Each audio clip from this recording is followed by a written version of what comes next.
Hello everyone, you are hearing Murtaza Ali from Aware with Murtaza. Today we are going to talk about the already much grown tensions and growing day by day between USA and Turkey.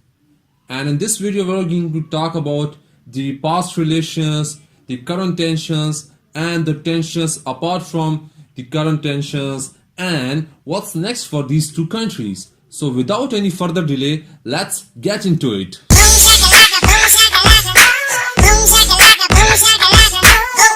Okay, so coming to us first, the relations in the past.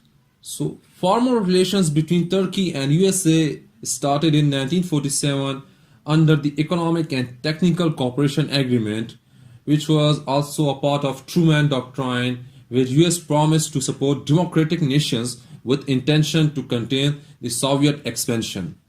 Turkey remained a key supporter for US in Korean War, where she sent her 3 brigades to aid US Army, and moreover Turkey joined NATO in 1952, which further reinforced their relations. The alliance between US and Turkey much solidified when Turkey became a founding member of NATO in 1955. Apart from these, Turkey also helped US to contain the Soviet clients like Egypt, Iraq, and Syria. During the Cuban Missile Crisis in Cold War, US placed its missiles in Turkey, showing the level of alliance between the two countries. Turkey risked itself a nuclear catastrophe during the Cuban Missile Crisis.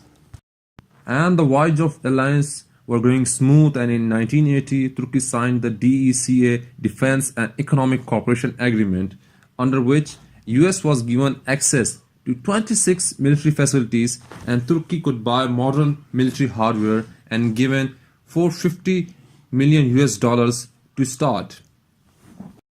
Moreover, the Turkey airbase of Incirlik has been of key importance to US during Cold War as well as in Gulf War, where US used to bomb Iraq. Turkey supported US stance of Arab-Israel peace process. US has also not secularized idols, but she also supported and even lobbied for Turkey to enter into the European Union. That was all in, we can say, 20th century. And when we come into 21st century, so after the incident of 9/11, the US-Turkey alliance take a collective step in war against terror. Turkey and US signed an agreement for peaceful purposes in nuclear energy. It includes transfer of technology, material and components, etc. Not only on military grounds, but Turkey has been favorite of USA on diplomatic ground as well, as Barack Obama chose Turkey as his first presidential visit destination, and many US state documents have hinted at the importance of US-Turkey alliance and have praised Turkey for its efforts. Both the US and Turkey have founded a program against ISIS, and they shared membership in many organizations like NATO, OECD, OSCE, G20, and many more.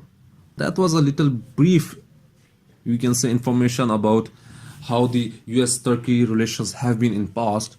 Though the relations were well smooth, but there have been some tensions, but they were relieved and blurred soon.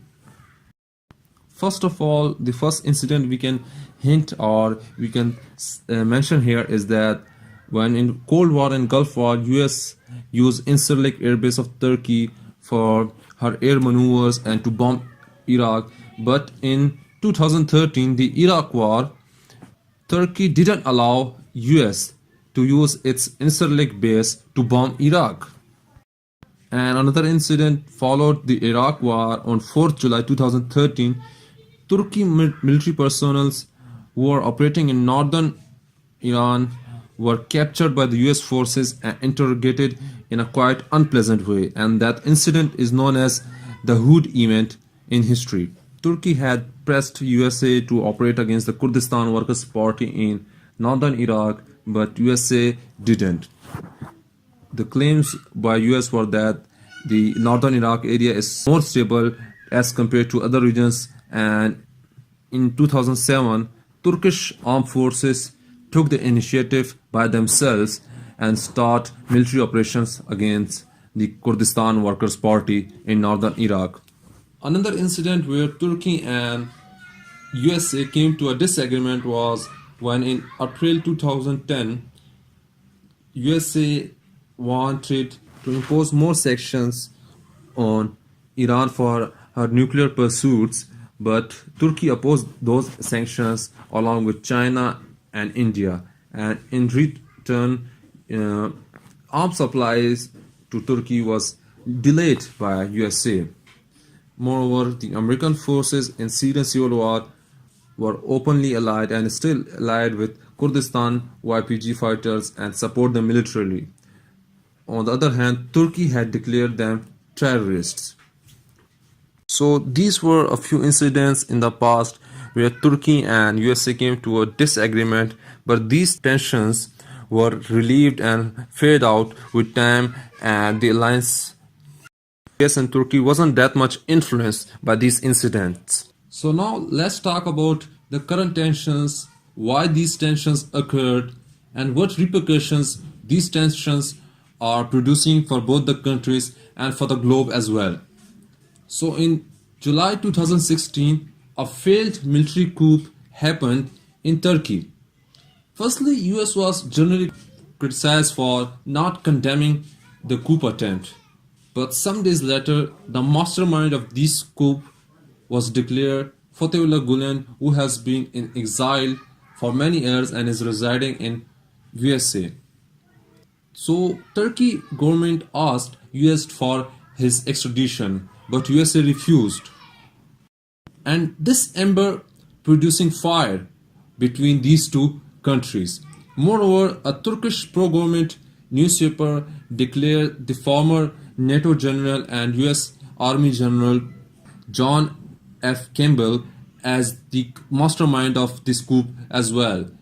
In short, Turkey declared USA personal interest in the military coup attempt in Turkey. Afterwards, Turkey officials started arresting US nationals and Turkey nationals working in US offices, due to which US suspended all the non-immigrant visas for Turkey, and Turkey responded by suspending all the US visas. In October 2016, Turkey arrested a US pastor, Andrew Brunson, who has been living for Turkey for 20 years, and charged him with espionage, support of terror, and a key role in the coup of 2016. US pressed Turkey for his release, claiming that he has been arrested without any evidence, but Turkey put all the implorations down by asserting judicial independency. So the tensions stayed growing, and Turkey started moving towards Russia and signed a deal of S-400 missile system, or which the delivery of F-35 jets could be halted if Turkey pursued the deal according to the US officials. Moreover, Trump came into the power and also infused the delivery of F-35 jets in the matter of Brunson and halted the delivery till Brunson's as soon as possible release. Turkey released Brunson from prison and transferred him to the house arrest. According to Turkey officials, it was a goodwill gesture by them. But as threatened by the US imposed sanctions on the Minister of Justice and Minister of Interior, claiming that they have a role in the arrest of Brunson. But here is a question placed that why Trump still got infuriated over the house arrest of Brunson, as it was still a goodwill gesture, as the Turkey officials said. But actually, Trump and Erdogan had struck a deal to free Brunson if Israeli authorities free a detained Turkish woman who has been charged with funding of Hamas. The Turkish women went free, but Brunson isn't still freed by the Turkish official. And the heat becoming more scorching day by day, and on 10th August 2018, Donald Trump doubled the tariffs on Turkey steel and aluminium. As USA is the largest market of Turkish steel and aluminium exports, which really hurt Turkish lira, and it lost its 14% of the value against the US dollar just on 10th of August. Turkey will now have to return the 300 US billion dollars of borrowing in foreign currency in the devalued Turkish lira. That was the tension, its reasons, and the limit to which the tensions have reached. But what's happening right now and what's next? So US have announced to impose more sanctions on Turkey if Turkey doesn't release Andrew Brunson. And Turkey, showing no sign of relentlessness, said that Turkey will retaliate in more powerful manner. But someone had to come to aid Turkey.